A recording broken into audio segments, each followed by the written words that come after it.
Ladies and gentlemen, boys and girls, welcome to BreakRoom,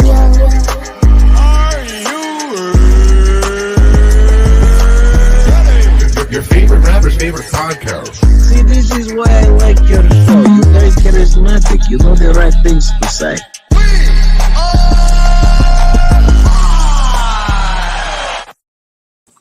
Welcome to the BreakRoom, the podcast that comes to you live every Saturday night from Facebook, YouTube, Twitch, and Twitter.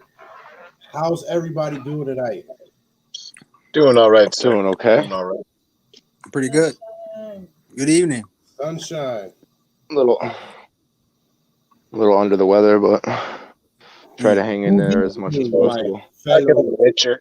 BreakRoom employees.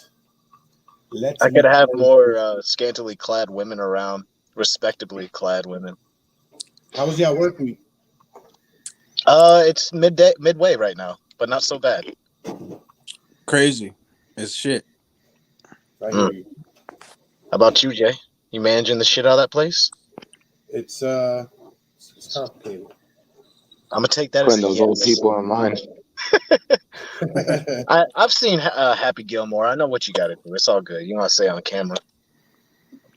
Taking care of a nursing home building is a lot, but that is a story for when we're not on camera. Anywho, Because of HIPAA. yeah, right? Yeah. An OSHA violation, a HIPAA violation. The ocean ones are more of an issue than the HIPAA ones at the moment, depending on what you're talking about. But you know what? That's a different topic. Yeah, like I said, we could talk about it another day. We're gonna treat it like New York, and we're gonna don't ask, don't tell. That what? Okay. I meant the army, but I seen the New York out there and caught my eye. That's crazy. That was actually a law they had in place. That's so wild to me. Don't ask, don't tell. And it only got repealed like what, 10 years ago? Something like that. I feel like it was more recent than that. Yeah. What, 2012, I think? 2011? It wasn't that long ago. Maybe Nah, not too six. long ago. Like you said, like 2016? Maybe 2016 or something like that. 2015. I'm trying to think who was president when that happened. I think I was still living in Connecticut when that happened. No way. It was probably during If not, then it was 2017 or later. Oh. I don't know. You're confusing. Damn, I've been over here way too fucking long. Anyway, they wish don't ask, don't tell apply to your crew. You know what I mean? At the time. Yeah. Or maybe you don't want your crew to tell you anything, especially in this case. Tonight we're going to start our Halloween 3-week special. We're going to do some haunted shit. The new Candyman movie is out. Did anybody see Been that? out. No, unfortunately not. Not yet. Not even know. Well, no, I forgot you even streamed that shit. Nah. I'll try to It get came to out it. in August, I believe. It was pretty good, but I don't want to put no spoilers out there, but it's not going to appeal to everyone. Of course not. The first one didn't. It was good. He's like a definition I of like a cult classic horror icon. Yes. Can he? Can he be a singular horror icon at the end of that movie? I'm not sure, but we're We'll talking today. Be nice. Real Candyman, Dean Corll. There's no haunted shit about this. It's disgusting what happens in this episode here. Before we go real quick, before we move on, I want to just say R.I.P. to the actor that played Candyman. I forgot his name, but I know he died recently. Did he? I think Who? he did. He was in the Jason movie. Todd is still alive. Yeah, because he's doing Venom in the video game, the new one. Oh, see, then maybe that's Mandela effect. I gotta look on that. My bad. I would say, wait, I thought he died too, but I thought it was like I was like, nah, Jason Todd. I was just like, Jason Todd's from New Haven. that's I right. could have sworn the Joker killed him. Tony Todd. Sorry, I'm saying Jason Todd. No, he came We're back still as on the Red Batman. Hood. That's funny. Yeah. Wait, we gotta look that. I'm gonna look that up. Yeah. Tony Todd. Tony Todd's from New Haven, Connecticut. That explains his demeanor. Shit. I bet he hung out on the green at night. This He used to Tony Todd used to hang out at Colonial Plaza back in the 70s. Yeah, he's alive still. Oh shit.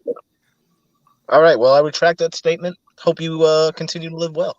Yeah, and he's gonna be in Venom. It's like, that was why I don't know why I thought he was dead too. Must be thinking about somebody else. Yeah. Also, Venom 2 sucked. It did. I didn't even see the first Oh, Venom yet. God, I still yeah. haven't seen it. I love Venom. I still haven't seen it. I love Venom, but Venom's not a he's not a comedy act. Oh No, yeah, that's I noticed what they're that, trying to do. and I didn't like the fact that they try to make it like another Like a buddy funny- cop movie. Oh Yeah, man, what the fuck? that's lame as fuck. Yeah. Well, I understand why they did that, but I heard the end credit scene was the shit though. That's all that's there. That's sad. No spoilers for everybody that's listening. Well, getting back to Candyman, the Candyman we're talking about is not originally from New Haven, Connecticut. Although you would think so because of what he did, but no. Wow. He was born in Fort Wayne, Indiana, but he lived in Texas for most of his story here. And again, his name was Dean Arnold Corll. He was born in Fort Wayne, Indiana on December 24th, 1939. He was the first child of Arnold Edwin Corll and Mary Robinson. Corll's parents had frequent arguments and they divorced when he was 7. The same year, he was diagnosed with rhythmic fever and had to renounce physical education. The combined effect of, by the way, we're reading from Criminal Minds tonight. I inadvertently put the link on the bottom of the chat line here. So if you guys want to follow along, you can follow along. Where was I? The combined effect of growing up in a broken home with medical difficulties made him a shy boy who rarely socialized, as is usually the case with most of these serial killers we're starting to find. Though he still cared for the well-being and feelings of others, which is rare. In 1950, Corll's parents attempted reconciliation and even married again, but they divorced for a second time 3 years later. Corll's mother, who had retained custody over Corll and his younger brother Stanley, remarried to a traveling clock salesman named Jake West and had a third child with him. Jake West is a badass name. But a weak ass job. Traveling clock. What you said? A traveling watch salesman? A traveling clock salesman, but it's the 30s. Clock, Bro. not even a watch, a clock. Hey, now you know what? That's fair. I didn't even think. I don't know why I thought this was like in the 60s, but When it was was the clock a long even time invented? ago. Hey Google. That shit was still new for folk. Big ass I hate clock. my phone. Yeah, and they're in Hey Indiana Google. When was the clock invented? Grandfather clock. a long time ago. According to ThoughtCo, the first mechanical clocks were invented in Europe around the start of the 14th century and were the standard timekeeping device 1656. until the pendulum clock was invented in 1656. Okay, but when were clocks like sold? Because Hey Okay, Google. I see what you're asking. Probably not too later. Hey Google. Yeah. When were clocks small enough to sell? Here are some results from the web. Oh, fuck you. So here you go. that means she doesn't know. One of the most famous It's clock probably got a companies in the bunch of world different is the dates. one of the most famous clock companies is the Waterbury Clock Company, which later became Timex. Yeah. That's crazy. I never knew that. Yeah, Waterbury's You got didn't some know that, really good dude? shit. You worked on the property where it existed. You would see it every day. Yeah, I'm pretty sure you drove by the Timex fucking The museum. I've seen the museum. yeah, Yeah, the time but capsule. I've never Yeah, been but- inside there. me I neither. have. It's pretty cool. Who could not see that big ass tiki fucking head? But Yo, that's that's crazy that's the thing. Like the property that Toys R Us and the mall was built on was the old Scoville and Waterbury Clock Company factories. It's crazy. And then it became a brass making, right? and then Yeah. Well, that was Scoville's. Okay, that was during the Gold. Yeah, that was. Yep. Waterbury was the shit in World War II. It was. They Oh, literally did have gold around the mother. It's kind of retarded. Yeah. A lot's And then changed since then. yeah, you could say that. Would it? Oh, and then we lost Seatown too. You know, I remember when Seatown burned down. That was sad. I never got to go before it burned down. I used to walk past Seatown every single day, and I just remember like hearing it burning down. I was like, "What?" You I'm guys pretty have sure so they many said. fond memories of Waterbury. I'm pretty sure they said it was a electrical fire. Now it's been a bunch of dollar stores in the last last 5 years. I couldn't. A lot of places burned down in Waterbury. On purpose. Yeah. The whole town Accidentally drowned on like 3 or purpose. 4 times. Especially the building across the street from Waterbury House. That's a special skill right there. The hospital always. That insurance claim is nice. Hey, for all of you listening, because we're making an assumption that we got local listeners, when I don't really think that's the majority of our listening base. We're talking about No, Waterbury. trust me, they got bored of the Waterbury talking, like 4 or 5 of them took off. Well, they can lick my nutsack and go fuck themselves. How about that? Why don't they come tell us about their boring ass bullshit time? What y'all Sunshine lives in Waterbury, so that's why she's still tuned in. haters? Yeah, it was only like maybe 4 minutes too. 5 minutes of Waterbury talk. Well, we lost a person a minute. Back Get to it Candyman. back. We don't want Candyman. them anyway. They're local people. The family later settled in Vidor, Texas, where they opened a candy-making business named Pecan Price. While they were in high school, Corll and Stanley ran the candy-making machine and packed the product, while West sold it. The working hours did not bother Corll, who was noted to be a well-behaved student with satisfactory grades. However, he continued to be regarded as a loner by his peers. Although he would date girls occasionally, following Corll's graduation in the summer of 1958, the family moved to Houston, where they sold most of their products, and they opened their own Pecan Price shop. 2 years later, Corll obeyed his mother's request to return to Indiana and lived with his widowed grandmother, where he dated a local girl at some point. She proposed to him, but he turned it down. Man, that's crazy. What? That's crazy. A woman did that. We said 1958. Yeah, that's probably why he turned it down. Well, no. Well, we'll find out why he turned it down, but that's still pretty embarrassing at in those day and age. Yeah. I mean, considering his childhood and what this he put squirrels in his shoes and went to school and shit. He should be happy. Yes. Yeah, I don't even think they're gonna get to that. But thank you for bringing that up. Squirrels in his shoes. He did. He would fucking torture squirrels and kill them, and he'd either wear them around his neck and walk around town, or he'd stuff them in his fucking shoes and go to school like that's normal. And motherfuckers just didn't like that. They did not red flag squirrels in his fucking shoes. My goodness, this should have went to his sad story in a mental asylum, not what it went to. But then again, in the 30s and those times, well, it was probably around the 40s and 50s when this happened. But still, you're really not looking at that. And there was another thing that I heard too that we'll get into when all these murders and stuff start happening. It was pretty amazing to find out that he can actually be linked to another mass murderer. But we'll get there. The West Robinson marriage began to face difficulties in 1962. Corll returned to Houston to help them, but in 63, the marriage fell apart and they divorced. What is it about her that was driving motherfuckers away? It's that ain't shit pussy.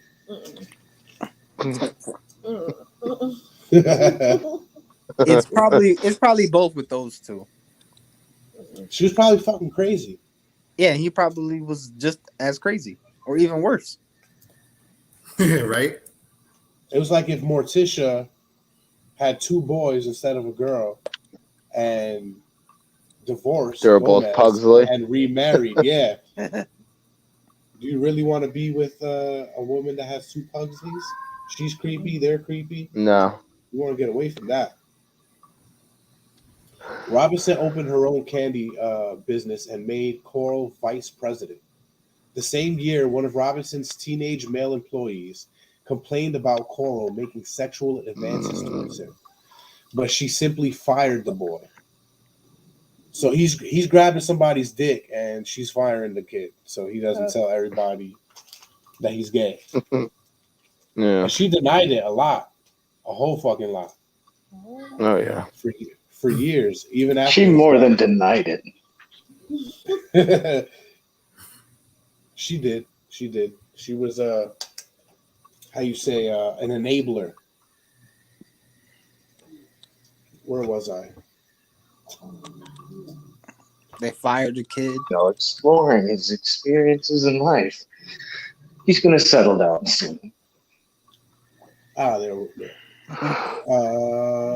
A year later, Corll was drafted into the U.S. Army and was assigned to Fort Polk, Louisiana, for a 10-month training regiment. There, Corll realized that he was homosexual, and he had his first sexual relations. See, wasn't we just talking about the don't ask, don't tell? Hey, Yeah. it's funny. It's funny that he didn't get forced into the Navy, but Army's pretty gay too. Life is just so confusing. Oh, look at these dudes. Life is better now. Yeah, Don't Ask, Don't Tell got repealed in 2011, so we were alive for that. That was a thing. Mm-hmm. To each their own. After being honorably discharged, he returned to work in his mother's company, and he made advances towards male employees. Well, a lot of people are leaving out that he didn't just get honorably discharged. His mother wrote a letter to the U.S. Army stating hardship, that her business would fall without him, and she needed his help to keep it afloat. So, with a written letter from his mother, he got out of the Army. That makes Damn. sense Back for in that that time. Yeah. Okay. Don't dare. Like you wouldn't be able to pull that today, but back then it was like, yeah, a family's gonna be ruined, so you could go back and work. Mhm. We're not taking the first son, or Yeah, the only son. yeah. She had another kid, so how that happened, I don't know. Was he young? No, he Younger? wasn't young. I think his brother? Yeah. Was it a little brother? I'm pretty sure it was, right? Yeah, I think so. But he wasn't that much younger than him. It doesn't say here. I gotta start writing some of this shit down. Mm-hmm. Take better notes. Yeah, take better notes. I usually just take mental notes, but today my mental is like shot. Oh yeah. My was always shot. Whatever. I feel attacked. Anyway. I sense a trigger moment coming on. In 1967, Corll met 12-year-old David Owen Brooks, and the two became close friends. They would go on trips together, and Brooks admired Corll to the point of considering him a substitute father.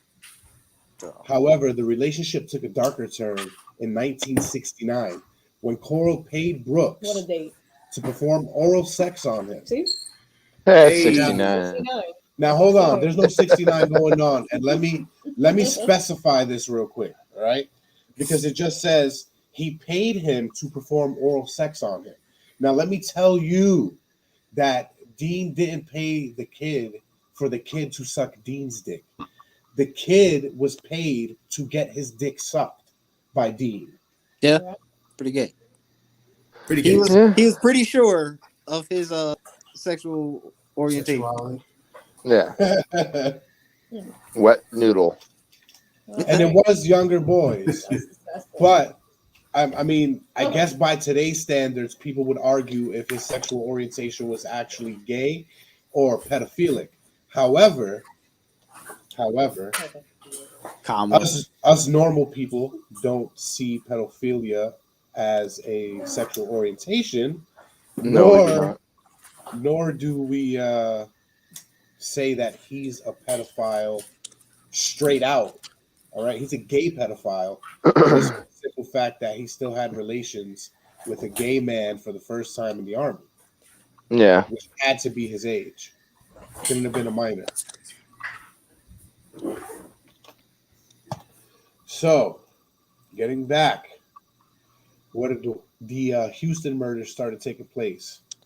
But before that, after he started paying him for oral sex, the candy company failed, and Corll got another job testing electric relay systems at the Houston Lighting and Power Company. When this candy company was up and running, it was across the street from the school. Oh, how nice! So he would give free samples to the kids all the time. Oh, is that where that? I mean, that's just good business sense, isn't it? That's where Was he giving out free strawberry tips? He was the original free candy van. Yeah. Obviously, he was giving out blowjobs. He was like, No, he was giving out Yeah. candy and blowies. He was giving out candy. Yeah, he was the first. He was the He was the first free candy van. He was the Willy Whacker. He was the first prize in the Cracker Jacks box. Don't get stuck up on the Laffy Taffies now, because you're the only one laughing. I'm just saying. It's always a pink Laffy Taffy. Right? David Brooks. No, there's a mystery flavor, though. David Brooks got to be one of the only men in history that get paid to get head. What? Like you a straight up whore if you paying somebody else to give them head. You know what I mean? Like you are. Yeah. You are super slut. Shit. Super slut. That he was promoting that Gawk 5000 back in the day. That's that whore off shit from South Park right there. Let me drink the milk through your straw. He's drinking milk through a straw. No, that's trying to drink it through a fucking Those are wacky straws. Crazy straw. That's where they got the idea from. Some of you guys got toilet paper rolls. Fucking wacky straws. Wacky. If you got a wacky straw dip, there's something wrong. You got to go to the doctor. Word, especially the ones that got candy tips on them. Yeah. You got to question if he was putting that fucking high fructose corn syrup on fucking Dean Brooks' knob before he went down. He used some fun dip on the tip. No, we don't. We actually don't. Wow. It's the color changing one, so that way no one can ever find out. Nigga, what's on your lips? It's fucking fun dip, yo. Chill. Yeah, fun dip. That's what they call it nowadays. That's what they called it back then. Now they just call it dick. Well, trends always come back out. It's cock. It's cock. You're not classy if you use the D word. They cack. Well, you can come and see that shirt pretty soon. Dean Corll's fun dip. Corll's fun dip. It would have been mad funny. Mad anonymous pedophiles buy them too. It's actually not funny at all. No, it's not. Don't do that. If you're a pedophile, I hope you die. Honestly, Yeah,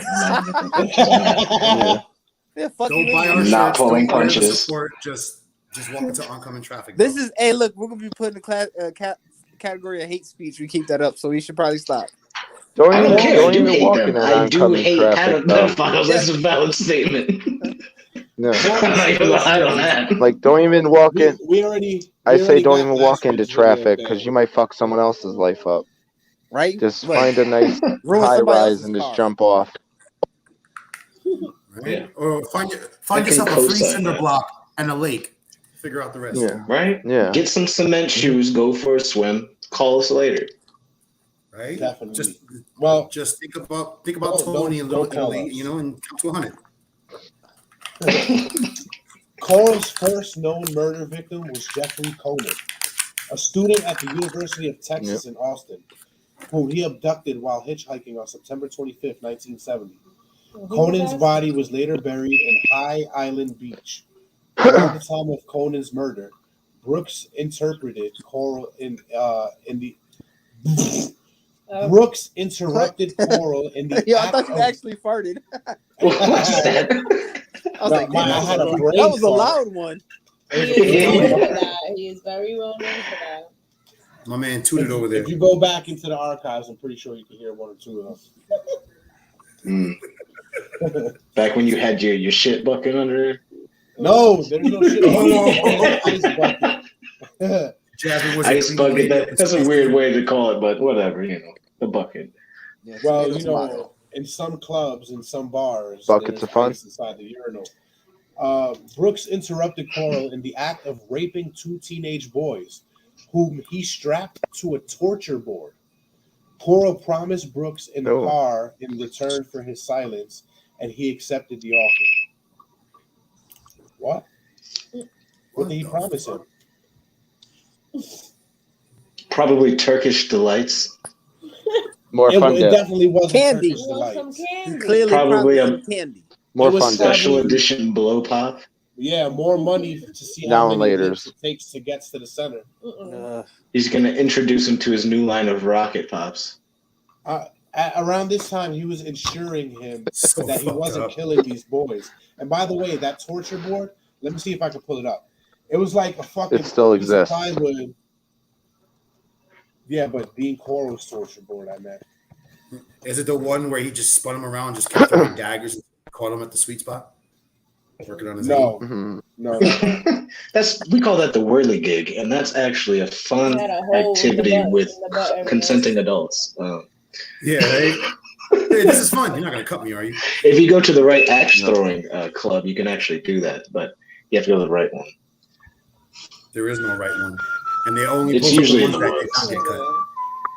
I actually want to go to post one of those. I found one recently. I was like, there's definitely some on the West Coast. Definitely Pacific Northwest kind of thing. Yeah.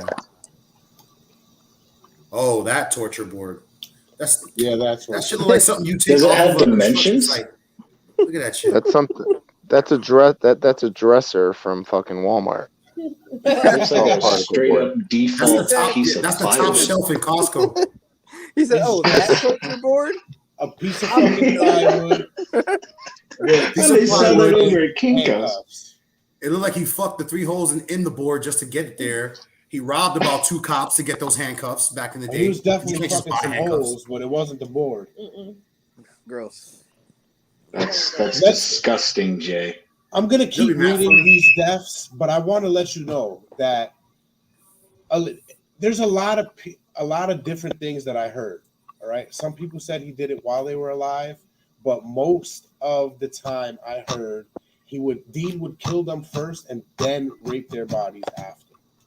Oh, so Oh, he was necrophiliac. necrophiliac? Oh, fuck. Yeah. Weird motherfucker. Well, maybe it's because they wasn't fighting back. You know what I mean? And it was said that the ones he liked, he would let live longer. Before he fucked him to death. Yeah, before he killed them to fuck them. Unless he fucked them while they were alive and then fucked them more while they were dead. But So he's like that South Park character, Mr. Garrison, right? Yeah, Garrison is fucked up, but he's not a pedophile. Mr. Hand. And that's one of the only line I think he has crossed. That's fair. We don't know that. That's just They they haven't catch him on written camera. it in the script yet. It could happen. Like a true sugar daddy who pays to give you head, he Mr. offered Slide. him a car. That's what it was. She's cried. Mr. Slade. Corll promised Brooks a car in return for his silence, and he accepted the offer. Shortly after murdering the boys, Corll brought Brooks a green Chevrolet Corvette. So he got a Corvette, he gets paid, and he gets head. What Dave Chappelle say? Sound like a good house guest. Well, in this case, Dean Corll's a good host. Yeah. Until he decides that you're the type, and He wants to rape you and kill you. But he made you see Neverland Ranch. He was just getting his Woody Allen on right there. Kinda. He did his Harvey Weinstein moments. It's like, hey, nice to meet you. I like you. You ready to die yet? I plan to fuck your dead body. Pretty much.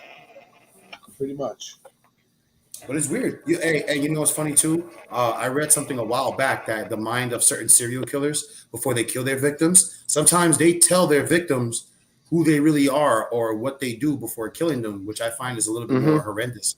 You know what I mean? Like, hey, you know what I'm going to do to you before I kill you, and I'm going to go do it again, and you're never going to find out, or your family or friends.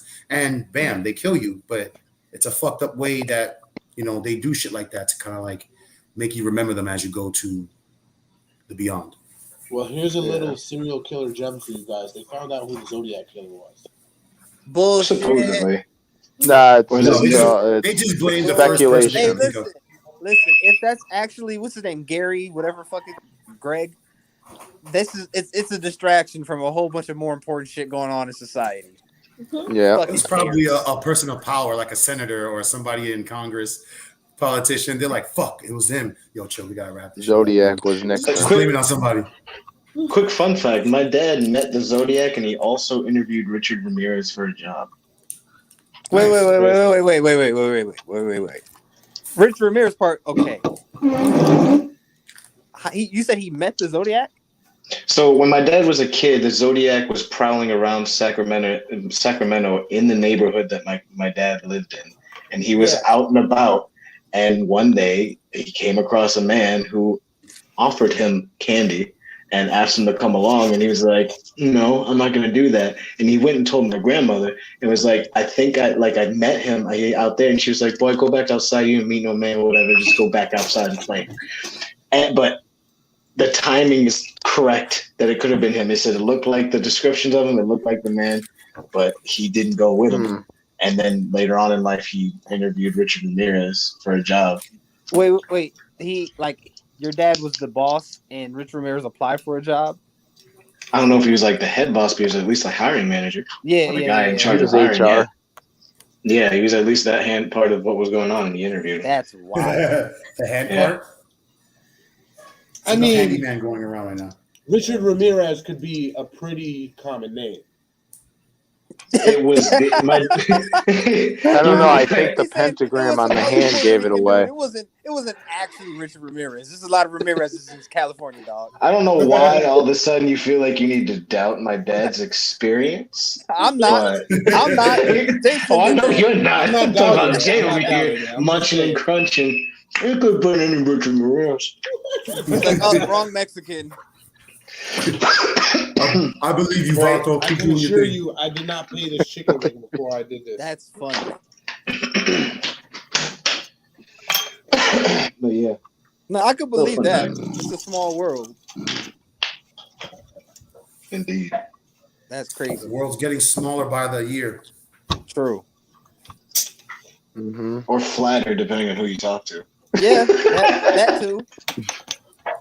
Or more hollow or spheroid, or there's a giant planet that's actually an atmosphere right now, but we can't tell because it's so big. Anyway, we're getting off topic. Who are we talking about? Gene Corll. Wonka?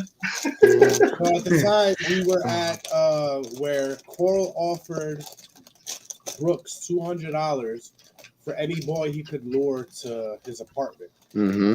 That's a lot of money back then too. Sheesh. Yeah. We'll later homeboy was investing. We'll later see that his next accomplice was getting $1,500 a boy. Jeez. I mean, at least That's Dean was like, if I'm money. going to pay them to do nefarious shit, I have to pay them well. He understood He's an that. electrician after that, so he's making good money. Mm-hmm. Yeah, this is human trafficking at its finest. Yeah, I don't right. want to say it like that, but you know what I mean. Nah, it's definitely. I know what you're saying.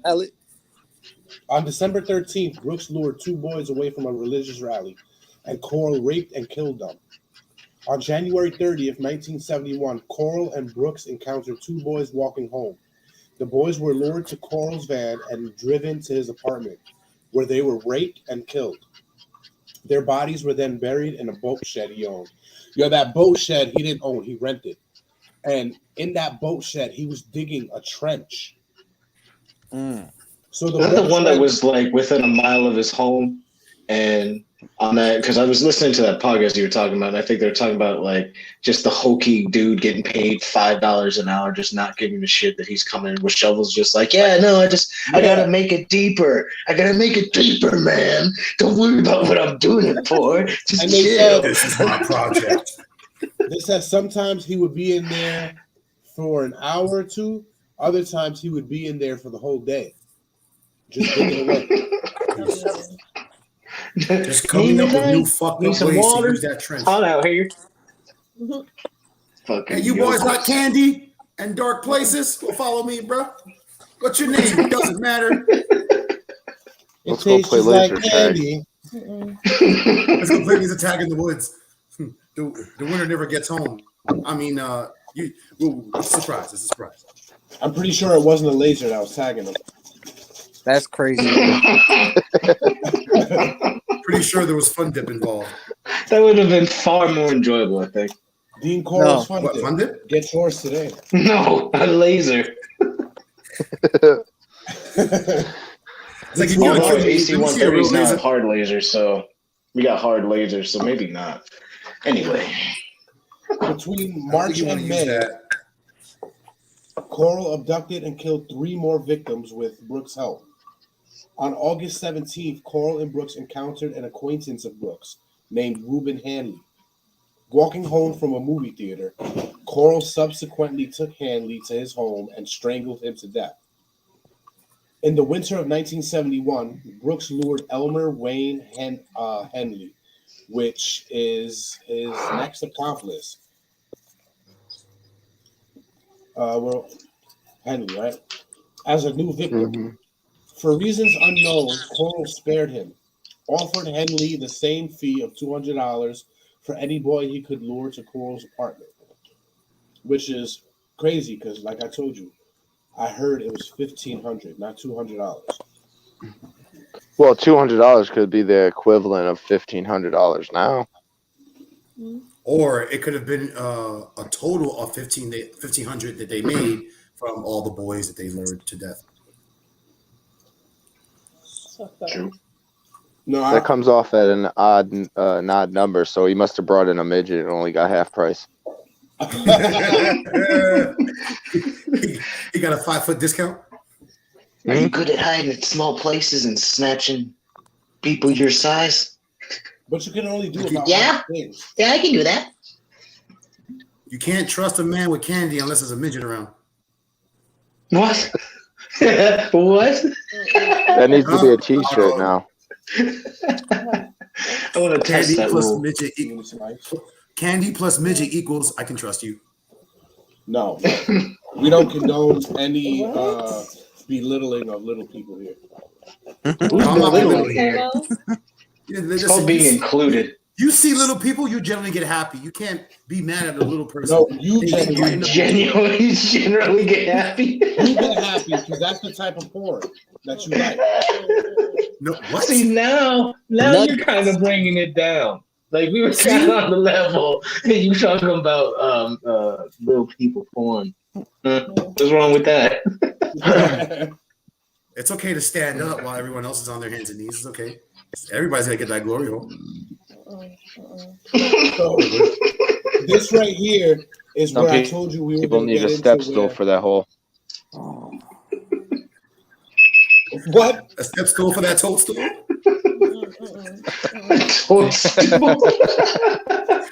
I'm sorry. What happened with being paid to lower boys to their deaths again? Yeah, out of pocket. Huh? What you mean? I don't remember where I This was is a now. serious subject matter. Oh, Very. You were up to the part where, for reasons unknown, Corll spared him, offered Henley the same fee of $200 for any boy he could lure to Corll's apartment, and then some, with his Now, slavery. this is where I told you that it could very well be connected to another mass murderer. And actually, this was the only mass murderer in history to and I mean serial killer, not mass murderer, because I believe they're two different things. But Yes. John Wayne Gacy, which seemingly he did the same shit. He killed and raped boys in his house and buried them in the basement. He also had accomplices. There's speculation that John Wayne had some accomplices, but this slavery ring that he's talking about is a boy sex slavery ring. And there's a documentary right now on Discovery Plus that I didn't get to finish before we did this episode. It's called... There's a lot more than just that documentary. The Clown and the Candyman. Plus. Where they think that they're connected to the same ring. It's probably all just one ring, to be frankly honest. Because how many people do you really think are really into that shit? It's not like it's just a growing fucking market. I hope that God. But again, refer to early in the podcast about how I feel about that shit. Yeah, but you know what? There's a lot of weird people out there, and for the right price, they consider to have the right scheme. Well, for the right price, honestly, you could do anything nowadays. Well, you know what? For free, they can get these hands. So Ted DiBiase said every man has its price. It's true. For free, you can check us out every Saturdays, but you know that's not enough. Yeah. Right? It's like you guys want to pay for this. I don't understand. You check it out for free now. Yeah. Pretty soon, you can pay to get some extra content. Mm-hmm. However, pretty soon it's going to be like soon we're going to be paying shit with our life. Cooking with Jasmine. Movie. Bugging out with Jasmine. On Patreon. No, I don't drink fucking water, Tom. Stop fucking talking about it. All right, guys. Right. I'm gonna head off. All right, brother. I hope your headache feels better. Yeah. Yes. Nothing like some lights would fix. No bullshit. Drink some water. That might help. Nothing a little honey can't help with. So I'm gonna take a shot for you, bro. All right, you too. Yeah, brother. well, you know what, Jasmine? That's actually a thing. Okay, being dehydrated. Hello, brother. I'll call you tomorrow. Good night. So I will. Good night, Mike. Good night. When I get a headache, all right, so I drink another can of soda, or I drink coffee. Oh, guys, I apologize. I have a new update. I caught the Rona, and it was 2 for $5.50. You about to go back on time? In other news, you just put on timeout last week. Say what? Well, Wolfie punishment. Henley ignored Corll's offer for several months, but he finally accepted it in early 1972, when Henley's family were in dire financial circumstances. So he needed money for his family, so he started selling his friends to Dean Corll. Oh. That's fucked up. It's like, we're not friends anymore, but you know what? I got a job for you. You may not make it back. No, it was more like, let's go to Dean's house. Let's go party. Let's go drink and have fun. Oh, I gotta go do something real quick. I'll be right back. Let's relax from this hard work day as children and shit. Right? Fucking. But what kind of Thursday would it be without Fun Dip? Let me also mention that the area was deemed the Heights, I believe, where they lived. And the boys that lived there would come in and out. Most of them would go west looking for better jobs. So he was killing these boys. And the reason why there was never any investigating, one, was because the cops' force there was so small, they didn't investigate murders. Yeah, they had misdemeanor murders as a title. Right?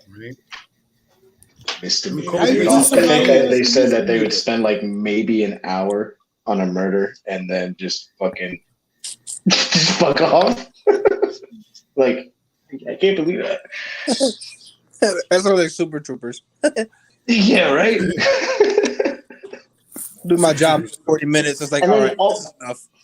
Also, because he looked how he was, and people just assumed him to be at least on par as a citizen, they just didn't suspect that he was doing anything. Because it's back crazy. then, fuck, of course. I guess I don't have a point. People, that's been a trope forever. People always look at somebody and say, "Oh, I would never expect them to be that." Oh yeah, right. Because those are the people you should expect.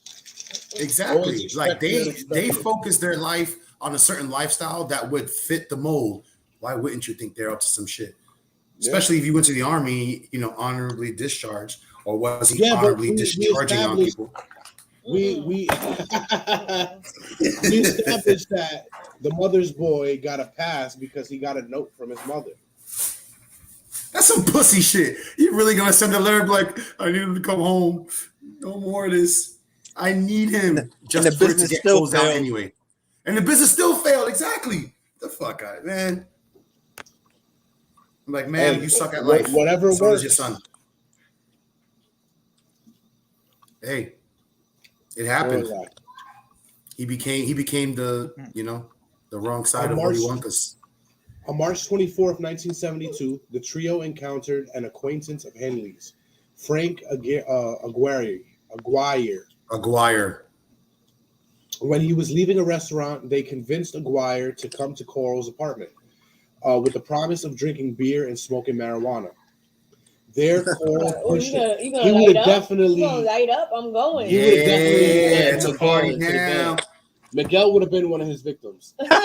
Shut up. I'm smarter than that. I was like, yeah, where's it? It's too dark in here. What the fuck y'all doing? You know, let me go to the store real quick. Fuck this shit. You a lying ass motherfucker. Party over here. You would be like, oh shit, you got a bed in there? Jason, what are you doing here? He's like, I've been here, homie. He the DJ and everything. He got the headphones bumping, no music. If they had some chicken wings, like, okay, yeah, it's a wrap. Chicken wings and Fun Dip next to him. I mean, wings just go good with liquor. Ludacris said it. There, Corll pushed him onto a table and handcuffed him, the board that we see. When he saw it, Henley attempted to persuade Corll to not hurt Aguirre. Instead, he killed him, then revealed that there were no human slavery ring and that he had also raped and murdered the previous boy that Henley had lured for him. Henley then followed Corll's instructions and buried Aguirre's body in High Island Beach. However, according to Brooks, Henley was a sadistic individual who enjoyed murdering boys on his own. Oh, shit. The murder spree continued until August 7th, 1973. Let's pause here for a second. Now, this spree lasted years. It's always the ones that seem... Yeah, we read that while you was reading. Oh, I'm sorry. I did not see that. Seem really fucked up, murdering people and some more shit. Yes. Yeah, you're right, Yvette. And it's still going on. There are motherfuckers out there that try to make sure they fit that mold so they can continue doing that shit under the radar. And then when you find out who it is, you get motherfuckers, you know, like the ones we know now. Like, you wouldn't think it was him. He's either attractive or smart or he's got something he good. Loves the kids. The whole trope for him was that he loves the kids. It's not Dean. He's more of a father figure to them. No, he loves the cat. He loves the cat. That's what he loves. Mind you just found out about the bodies or, you know, he loves to pay the kids money to suck their dicks. That's what he loves. I kind of forgot what we were talking about. That was a wild moment to come back to. A grown man paying young people so he can suck their dick. Hey, that's what was happening. It's not like I made it up. You know what I mean? I wish a woman would pay me to do it for that, you know? But I don't know how to do that. See, the Dean isn't a woman, so just make sure whatever you pay them for, it's not a meat stick. No. I don't want to pay. I want someone to pay me for them to blow me. Like, that's what I'd like. Like, why? I want to do nothing. I want to do nothing but win. Have you visited 42nd Street downtown New York City? It may have moved to 28th. I'm just saying. No, I have not. You might have to show me one day. I can't show you nothing, sir. I don't know what you're talking about. Yeah, right. Right, See, all right, then. You live in Cali, bro. There's plenty of corners. Somebody needs something. I live in the Central Coast. I don't live in LA or like in any metropolises. It's pretty. Doesn't matter where you are. It's like wine country. I live in wine country and farmland, essentially, on the beaches. Hey, there's and I promise you, those neighbors will pay for some weird shit. Yes, they will. That's probably you're probably in a much weirder place than you think. I don't doubt it, but the problem is getting into that social space. I don't know how to get in there. I gotta figure it out. I know. I can tell you how. Let me pour this 1930 Chateau Lamar on your eyes while I eat it. Like we Hannibal. be tipping cows. Perfect example. But we don't push them. Well, there's one thing they didn't mention through this whole time. Dean had a girlfriend. Got to keep the he had a beard. 5 years he was with her. A beard. And she said she would frequently make surprise visits to his house and never seen anything sexually explicit happening with those boys. She thought it was. She thought it was a surprise. He knew. She was his beard, and she didn't even know. He knew she was coming. She was the living alibi. Yeah, pretty much. Especially back then, because back then it was a real. Doing a little bit of research for this, I found that there was a stigma to gay men around that time, that they were all majority pretty much trying to get the young boys, you know what I mean? Trying to warp their minds. That stigma's still there for a legitimate reason. Still, it definitely still exists. Yeah, but it's not all of them. Of course not. No. I know this one person who that happened to. He was a friend of mine back in the day.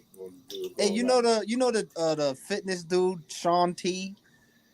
He made an Instagram post the other day about how he was molested since he was when he was 9 by his stepfather, and wow, like he just came out and told that, and I don't know if you've ever seen those DVDs of his workout, his DVDs and shit, but Insanity and all that. Yeah, that's the one. That's what it's called. Yo, it's funny. I just found out I have Insanity, so it's funny that you say that. Insanity it is actually kind of legit. That would get you right if you did that Insanity DVD. I need to do that again. I haven't. I need to get right. You talking about that workout DVD shit? Yeah. Yeah, yeah, but you don't need any like weights or anything. It's just like all body weight and shit. Yeah, that's what high DDPO intensity is. cardio. Yeah, that's what I used to do that at this place called Fit Body Boot Camp. I forgot what it was called, but every day it was always put your body in a boot camp or make it fit. What you mean, nigga? I lost like 40 pounds because of that shit. Fuck you heard. You just mad because you ain't do that. Yeah. Fucker. Yeah. Fucker. Pinche cabrón. Fucking phone. All right, so why don't you go ahead and keep telling the fucking story, huh? All right, read more about these fucking killers. Before I get really angry, huh? You know, not for nothing. You look like if you got mad, you could be one of these people that we're talking about. Just saying. Jesus. You got the beard, you got the haircut for it, and the headphones. That's what? Who does he look like? Either me. Whoa! Had to catch that from left field. That shit came quick. Does he look like?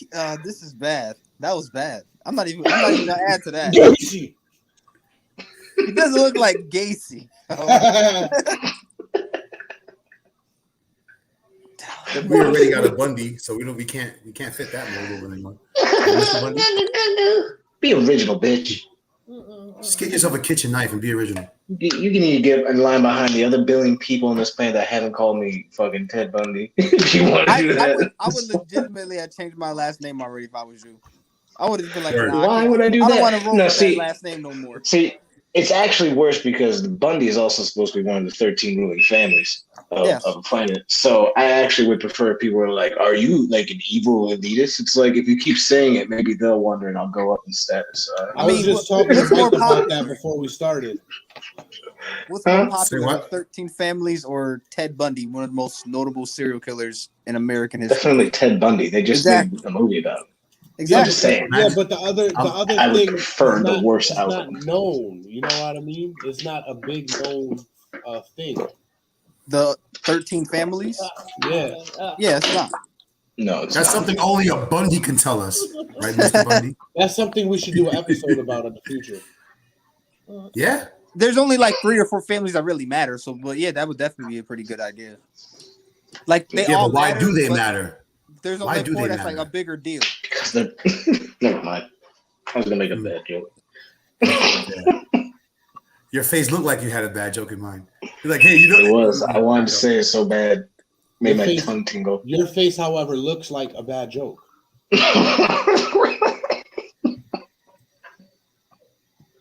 Oh, another one. Let's cut that real quick. From the right side. The murder streak. Now you got a line drive. The murder spree continued until August 7th, 1973. Henley, now age 17, invited Timothy Curley to attend a party at Corll's house. Curley accepted the offer, but as they were heading there, they was joined by Rhonda Williams. Oh my God! You mean he did the normal thing Rhonda Williams girl with him? A real one? Like with a vagina? Yeah, and tit bags and everything. She got a vagina? That's crazy. He did the normal thing. Hey, you want to go to a party? Yeah, let me bring my homegirl with me. Oh, that's a red flag. Bring my homegirl with me. Bring a beach to a sand? Come on. You know, growing up, the dude that brought some girl, if you came with a girl that when you were invited, that's a plus. Because either you're going to stay with that one. Well, that's almost like admission fee, I thought. Sometimes, not all the time. Majority of the time, it was liquor. It was one or the other. You had to bring something to the party besides your ass. Shout out to Suave and all my 50 heads when we was doing Club 50 down there. I don't know what that means. It sounds illegal. It was. I'm a good Christian boy. I've never done anything like that. So. You're a fucking lie. What the fuck? If you were a good Christian boy, you wouldn't be on this damn show. Excuse me. Excuse me. Somebody upstairs is calling. Excuse me. Typical Tyler. Typical Tyler. A friend of Curly's, Rhonda Williams. All right, yes. Williams' father was drunk and he attacked her that evening, so she decided to wait outside until he sobered up. Henley took pity of Williams and invited her to Corll's home. Corll, he was Captain Save-A-Ho that night. It might have saved his life. Corll was initially furious. That's the first time you could probably say that. Being Captain Save-A-Ho saved a life. Where was I? Corll was initially furious about Henley bringing a girl to his house, but later calmed down after Henley told him about William's father and how she could not return home. And he offered the trio beer and marijuana. They drank and smoked while Corll watched and waited for them to pass out. Henley awoke to find herself gagged while Corll snapped handcuffs onto his wrists. The still unconscious Williams and Curley were strapped next to him in the same manner. Noticing that Henley was awake, Corll removed the gag and said that he was going to kill them. Everybody go. Where'd everybody go? Did the Candyman get y'all? Don't eat his candy. It's laced with sweet shit. Don't worry. At the end of this, we're going to all say it in the mirror. No, I'm still here. That doesn't even matter anymore. He's like, he's washed up. Wow, you gotta say Dean Corll in the mirror 5 times, and then he'll touch your booty hole. No. Or he'll pay you. Touch your what? He'll pay you for fellatio. Where was I? Both things are bad. Sounds like a bad Harry Potter getting stuff. head from the Candyman. That's where you were at. No, they were strapped to the fucking torture board. Ticketus. Corll moved Weren't you the gag. recording it, Jason? Wasn't I? No, you were recording, motherfucker. Nah, nigga, I didn't go to that party. Corll I took a moved detour. the gag. I took a detour to Gunhill, you bastard. No, bullshit. You would have got in that van. If he's offering you the Ronas and the weed, you getting in that van. This sounds like some Skull and Bones type of recording blackmail shit y'all did. I don't know, van, you recording some? I don't want to know, but I'm just saying. The bang bus, early days. That's disgusting. Oh, is that what you call it? See, it's funny you know all about that, but you want to talk about I'll get in the van. Nigga, you're the one driving the van. I'm only telling the story. Pay me $1.50, I'll drive. I'll drive these boys. I'm the storyteller. I'm telling the story you told me. Yeah. The story of the I didn't first tell you no man. stories, nigga. Henley then proposed to Corll that he would participate in the torture and murder of Curley and Williams if Corll released him, to which he agreed, like a fucking dick. Mm-mm. The two dragged Curley and Williams to Corll's bedroom and strapped them to the board. Corll handed Henley a hunting knife and told him to cut Williams' clothes, insisting that he rape and kill Williams entirely by himself. While he was, because he's not going to touch the icky girl with cooties. Mm-mm. Oh, nobody got no comment for that? I was waiting. Honestly, I'm trying to be genuine. I don't have any. I mean, yeah, we just letting that one ride. Didn't think anything of it. Yeah, let it fly over your head like goose flying south. You got cooties. Right, exactly. By this point, both Curley and Williams had awoken. Henley removed Williams' gag and began to cut her clothes, prompting her to ask, "Is this for real? Bitch, are you kidding me? You are strapped to a torture board. No, it's okay. You are getting your clothes cut off by a fucking hunting knife, and there are two men in the fucking room with you that are going to rape and kill you and your male friend strapped to said same board." Okay, when did this happen? What time? What year are we in at this point? The 70s. 70s. So you think a white woman is going to think something terrible is going to happen to her in the 70s? I mean, you've seen that 70s show, yes. They were acting out of line. This is when women were trying to become liberated. Terrible could happen to her in the 70s. Huh? Why would a white woman think something terrible couldn't happen to her in the 70s? Because they were still learning that what terrible shit could happen. They were letting kids go out and fuck off into the woods for like a day. They weren't worried about danger. So why would a well-to-do person, especially a well-to-do white person, think something bad's going to happen to them? The same reason. Like, you're not going to assume that's going to happen unless you're living in fear because you already been traumatized. White people weren't traumatized like that yet. Yeah, they are now. Yeah. It's the same reason why Dog the Bounty Hunter and all of the country are looking for that exactly boyfriend, and nobody gives a fuck about the killer of the little black kid that came up missing. Nope. I mean, that's par for the course. Or why the Orlando police fumbled and didn't get the Spanish chick's boyfriend over here that he killed and left inside the woods. What was the girl's name? Gabby Patino? Yeah, some shit like that. They're trying to say that his parents have a bunker under their garden, and that's what he's at. Smart. Probably. I wouldn't put it past him. I bet you Dean Corll wish he had a bunker. He probably did. That's what he was always digging for. He's like, if I just had a fucking bunker, I wouldn't have to dig every day. He was digging body trenches. That's what he was digging. Yeah, and he was doing it angry as fuck. Being like, if I had a bunker, I could just put him in a fucking bunker and get a bunch of barrels. It'd be so much easier if I could just use barrels. No, they do these fucking trenches every goddamn time. Is that something shared? You doing all right in there? You need anything, Mr. Corll? No? Okay. So after Williams really asked, "Is this for real?" Henley said yes, and Williams asked him, "Are you going to do anything about it?" This caused Henley to question his actions under Corll's orders for the first time. He first asked Corll if he could take Williams to the other room, but he ignored him. Henley then grabbed Corll's pistol and shouted that they had gone too far and they had to stop. So, of course, like I said, when it came to touching the icky girl, they went too far. Corll left Curley and yelled at Henley to kill him. Panicking, Henley stepped back and Corll advanced and taunted him, saying, "You won't do it. You won't. Henley, you won't do it.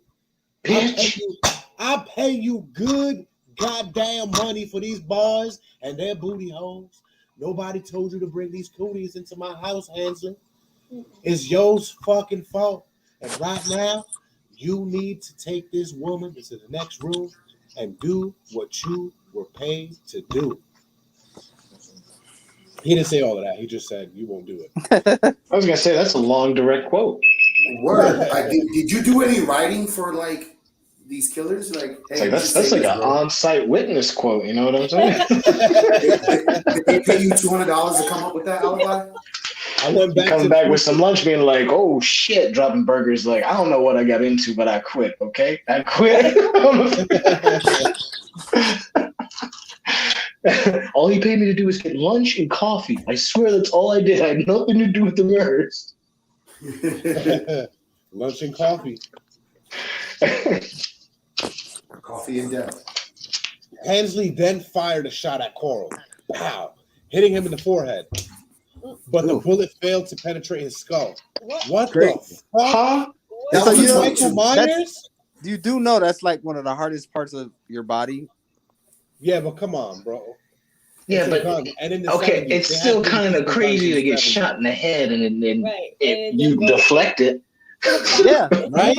Right Is he fucking Wolverine? Got an adamantium skull and shit? No, he got a regular human skull. It's just he shot him in the worst place to shoot somebody. He got a down home redneck skull. He probably was an inbred. He probably was inbred, so his brain or his head was even bigger. Right. That's why they were always bickering all the time. They're really brother and sister. His skull was thicker. Hilarious. Tragic. That's crazy. I wonder if they did a study on why. He was probably bugging the fuck out that he shot him and it bounced off his head. Like, what the fuck? First of all, Corll continued to lurch towards Henley as Henley fired 2 shots. So the motherfucker got shot in his forehead and he's still going towards him. Like, come in, motherfucker, you just shot me? Get over here. Yeah, what kind of gun you shoot him with? Like, that's crazy. Probably a Derringer. That sounds like some Derringer shit. It was an 11. That's what it was. For real? Shot me with an 11. No, it wasn't. Pew, pew. A fucking water gun? Like, the hell? Super soaker. He shot him in the forehead and he kept walking. He didn't even like fall or anything. He wasn't even like, oh. He was like, oh. That sounds like the world's worst 22 in the world. Gotta Dean be. Corll was the early makings of a Terminator. He was just built different, yo. Definitely built different. That's for damn sure. We established that. 14-year-olds to suck their dicks. Yeah, you're very different. Where was I? That's one way to put it. He hit him with 2 more shots. Pow, pow. Hitting Corll in the left shoulder. So he got hit in the forehead once, shook it off, got hit 2 more times in the shoulder. Corll spun around and exited the room. So now he's trying to run. Right? He hit the wall of the hallway. Henley followed him and fired 3 more shots into his back. Bah, bah, bah. He killed him then. Henley freed Curley and Williams, and they discussed what to do. Henley just wanted to leave, but Curley convinced him to call the police and explain what happened. Once in custody, Henley confessed to Brooks and his own involvement in Corll's murders and revealed the locations where the bodies had been buried. The police used unqualified convict labor to dig up the bodies. So you see how in cartoons the chain gang. Yeah, and they breaking the rocks and shit. Mm-hmm. That's still a thing. These motherfuckers were digging the mass grave, bro. Yeah. And it said that the smell was so fucking strong that everybody in there got sick physically every fucking day. It was disgusting. Oh shit. Horrendous. Yeah, horrendous. It's a mass fucking, and it was by the water because it was a boatyard. Wow, and it says right here. That's already going up to 29. How you passed more than 25 victims in that little trench? Like, it must smell like holy hell. I don't know about holy hell. Just holy hell. So I'm pretty sure it smelled like shit. Probably worse than shit. Much worse than shit. Shit, you can do it. Shit. Nah. Yeah, something that smells dead is something else. Yeah. I can't deal with shit. You know what? Multiple dead bodies. Well, you're the only one that has dead things regularly leave you, Jasmine. So It smelled like a dead thing regularly left her earlier. Where she left the bathroom door open to the bedroom, and it was fucking horrendous. It smelled like Dean Corll's killing ground in there. It was horrible. It was like Dean Corll was killing in there. That's it had to be that food you made her last night, bro. What was it? Touche. Once in custody, Henley confessed to Brooks of his own involvement in Corll's murders and revealed the locations where the bodies had been buried. The police used unqualified convict labor to dig up the bodies, and the search was abruptly ended when their body count was surpassed 25. The number of victims attributed to Juan Corona, who was considered the most prolific American serial killer up to that point. As a result, the total number of Corll's victims remains unknown, and some of his attributed 29 victims were known only from spare bones and did not match any retrieved bodies. Henley was later indicted for he was indicted for and found guilty of 6 murders. Brooks, who attempted to portray himself as a silent partner of Corll and Henley's, who was not present for any rapes and murders, was indicted for 4 murders and found guilty for 1. Both accomplices were sentenced to life in prison. Hold up. Henley was sentenced to, he was convicted for each of those 6 murders, and he was given a life sentence of 99 years, one 99-year sentence for each of those murders. So he got 6 consecutive 99-year life sentences. Wow. God damn. He can barely live through half of one of those. He's currently 65 in jail right now, I believe they said. One of those dudes has refused to talk about it at all. He's refused no information at all to anybody about anything. Whereas the other one has said as much as he possibly can, to the point that he probably is lying somewhat. But Brooks died in 2020 of COVID. Oh shit! He made it to this era. Oh, good. Well, that's good. The topic tonight, Nicole, was the real Candyman, Dean Corll.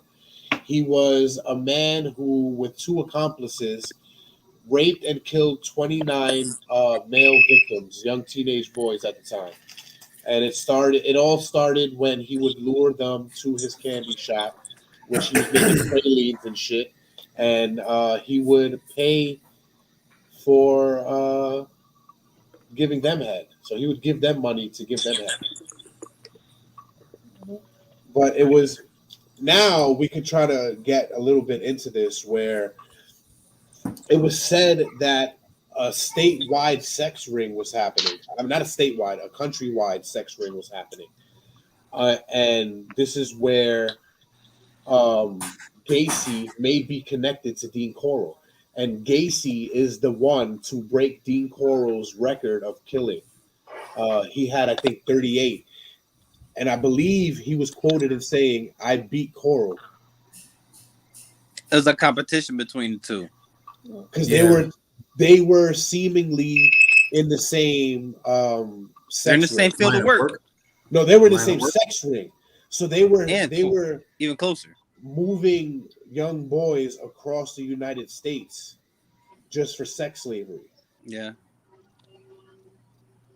I gotta finish watching that documentary, and I'll come back to you guys on all of that. But it was fucking crazy. Crazy. Despicable. So what did you guys think of Dean Corll, the Candyman? I think there could have been more actual candy. There was a shit ton of pralines. Yes, you know. It's crazy though. Not surprising, given where he actually came up from, and the fact that his parents had his actual birth parents had 3 or 4 divorces, let alone all the other bullshit. His home is broken as fuck. His childhood was fucked up as hell, and his community did recognize that he was a fucked up kid, and that just let him keep on being a an acceptable fuck up that just learned how to get away doing what he wanted to do because he already knew how to do it. Because people were just like, oh, whatever, he's cool, just leave him alone. And then when he wasn't cool, they're just like, it's not cool anymore. He's fine. Do you really think? Do you think as a society we really could do anything about those kids in school or those people who are like, oh, you kill dogs and cats and torture squirrels? Do you think there's any rehab you can have for them? No, but because of how long ago this has happened, there should be by now, and that's just fault. No, I mean like even right now, even if it happens today still, but I would like to say there is help for them, but no one's coming forward to get that help because as any counselor or doctor would tell you, you have to tell me what's going on for me to really diagnose your issue or know what direction to help you in. But we got sick motherfuckers out there hiding this life, hiding this, this double standard of, their life versus death situations.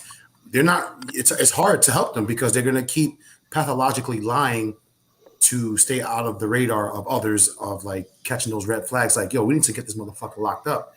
But instead they're going to play that fine line, sweet talk their way out of it. And then we have these motherfuckers, you know what I mean? Like the first time you would investigate them, you would know a little bit about it. But later on, it's like, who can really do what to help them if they're the ones hiding behind those shadows to commit this life that they're doing? Yeah, I don't think there's anything you could do for someone that is that mentally disturbed.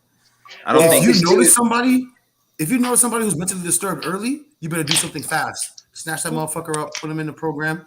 Don't wait until years later. You'd be like, I should have helped that young man. Now look what he's become, raping young kids. Well, let me play for you guys real quick. Let me play for you guys real quick. Elmer Wayne Henley's phone call he made to his mother after he called the police on himself. Word? Is it Mama. It's Wayne. Mama. Mama, baby. Mama. I killed Dean. Wayne. Ma'am. Wayne, you did. Yeah. Yes. Oh, God. Where are you? It's all right. It's all right. It's all right. Where are you? I'm out of his warehouse. Where? Out of that warehouse, he keeps. Can I come out for you? Yeah, yes. No. It's on Highland Park. You can't. No, you can't come. I'm with the police, Mama. I knew, before you even played it, I knew that shit was gonna be country as hell, and I knew the first time he said "Mama," I knew it was gonna be like "Mama." Oh, so boy. When I was listening to the last podcast on the left thing, they were talking about at least how one of them is a redneck and like grew up in places where he's at, and they were commenting about how out there, not for like them, torture, like stuff that most people would consider to be serial killer shit is actually pretty common because there ain't shit to do. So yeah, like killing animals passively was something that just happened. And so when you saw people doing wild shit, like that movie Gummo, it's kind of like that down there, to where what we would consider fucking crazy and absurd is just everyday life to them. Because they were talking about how one of their friends' dads drowned his daughter's cat. Just fucking because, apparently. Just threw it in a bucket and drowned it. And he's like, it sounds wild to people not from down there, but like people do fucked up shit growing up down there, which is wild. It's not an excuse, but it might be why he was able to get by so long and people think it's all right, especially with it. I'm sorry, that was redneck country as shit. It was not, that did not sound smart. Well, what we were saying, Nicole, was that Dean, most of the time, to the little community he was in, looked more like the father figure to the kids, like the Pied Piper. He was the Candyman. You know what I mean?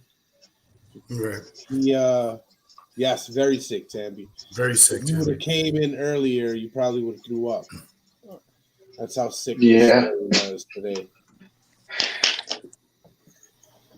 But why don't we take a lighthearted role next week? And lighthearted? I thought we were going to Halloween. Oh, we're going Halloween, but let's do a versus. We haven't done versus in a while. Yeah. Word. The last versus we did was the Adam Sandler versus Jim Carrey, which I still think was a very good one.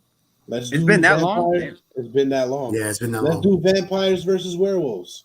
Oh God, no. Nah, that's corny. Get out of here. Was it fucking growing Twilight? Up, we've heard those. Yeah.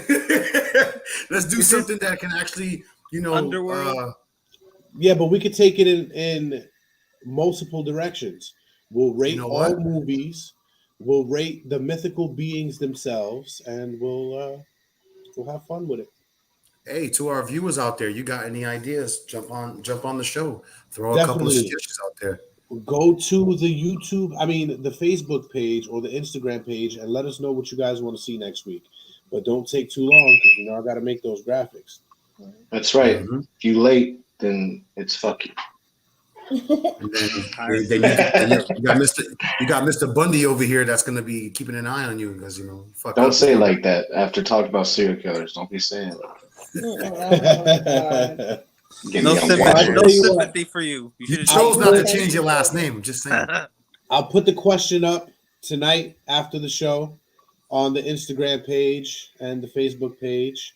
And you guys in the comment box, let us know what you want to see us talk about for Halloween. We're trying to do this next I was drawing today. Look at that, guys. Isn't that nice? Little palm tree. Is that where the wild things are?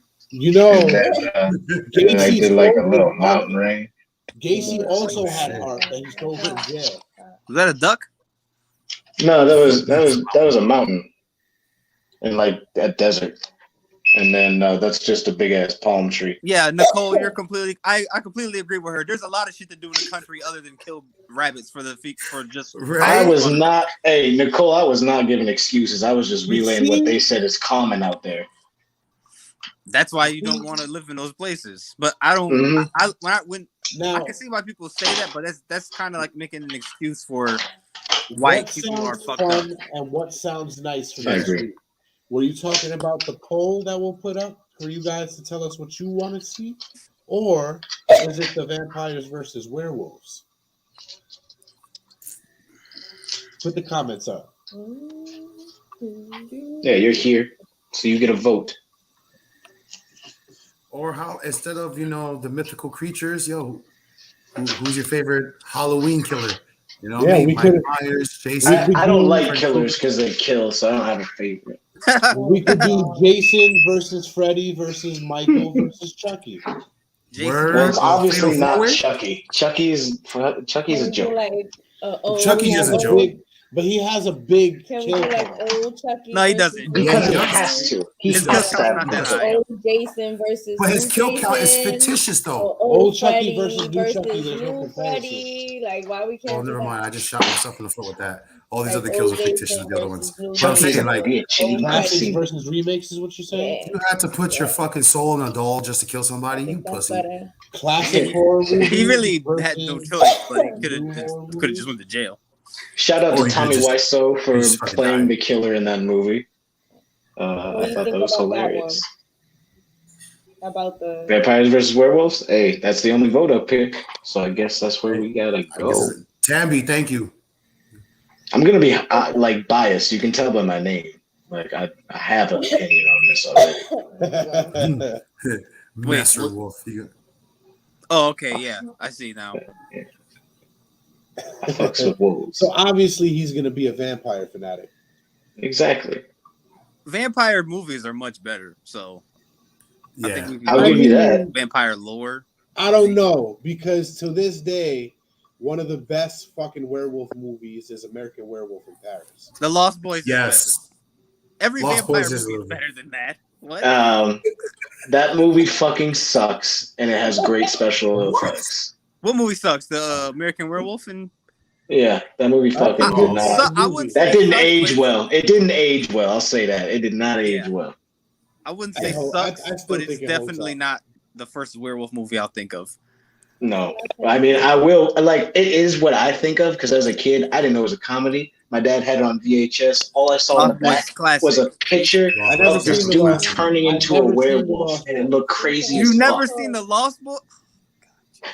Wait, what? Who hasn't seen the Lost Boys? Now you joke.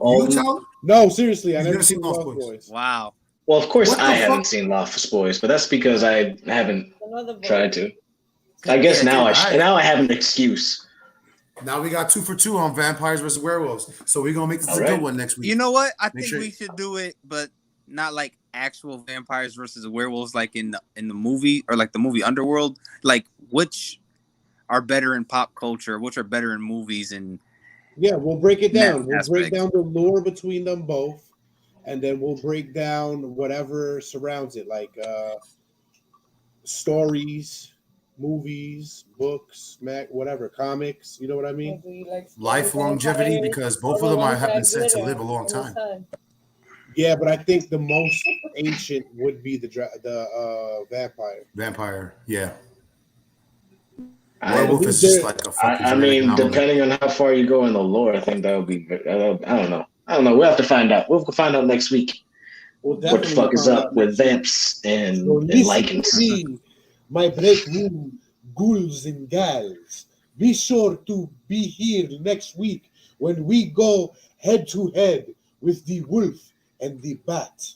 Blah blah. Bring your fangs. Thank you, Count Chocula. That was great. Stinky. Right? Ooh, stinky pinky. Somebody had a lot of cereal on Saturday mornings. 1, 2, 3 times I did laugh. Well, I thank you. And please, like I said, tune in next week. Shout out to Bela Lugosi for that voice. Guys, thanks for tuning in. Friday nights, Talking Junk. Saturday nights, The Break Room. YouTube, Facebook, Twitch, and Twitter. But you can always catch us in the archives. Right there on the bottom. Spotify, iHeartRadio, Apple Pods, Google Pod, or wherever you listen to your podcasts. And remember, don't forget to put the pussy on the chain wax. All right? Not on the pedestal. Don't hold it too high. No, not too Pussy on the chain wax. It likes to be held low. That's Key and Peele. I was watching Key and Peele. That's how that was. Trust me. We'll add some of that. Good night to you, too. Good night, Donna. Good night, Sunshine. Good night, Good Donna. night, Tammy. We love you. Good night, Nicole. Thank you for dropping by. Good night, everybody. Don't forget to tell your friends about Next us. week. That's right. All right. Before we go, this is very important, right? Oh, Dre left. Dre left. He was like, "It's showtime's ending." Fuck this. We are on various platforms, and we have various fans on each of these platforms. So it would be good for all you guys to radiate to all of those social media platforms that you have and add us on there. Like, share. It counts. Leave a 5-star comment. Talk about money. That's like giving us money. Like, no bullshit. Sharing every time that you see us up there is like giving us money. Let your people know. You see us every week. You like what we put out. You like how we deliver it. Sometimes we could be a little corny, but you like it. So let them Because know. it's real. There's a reason why you tune in for 5. Whether you're early, late, or maybe just on time, you're here because we're here with you. You may not think something so little as a 5-star review on all of your social media platforms would count, but it definitely counts. The shares count, the likes count, everything. So give us those likes, those shares, those comments. We're really looking forward to them. We love your feedback. Let us know everything you feeling, blah blah.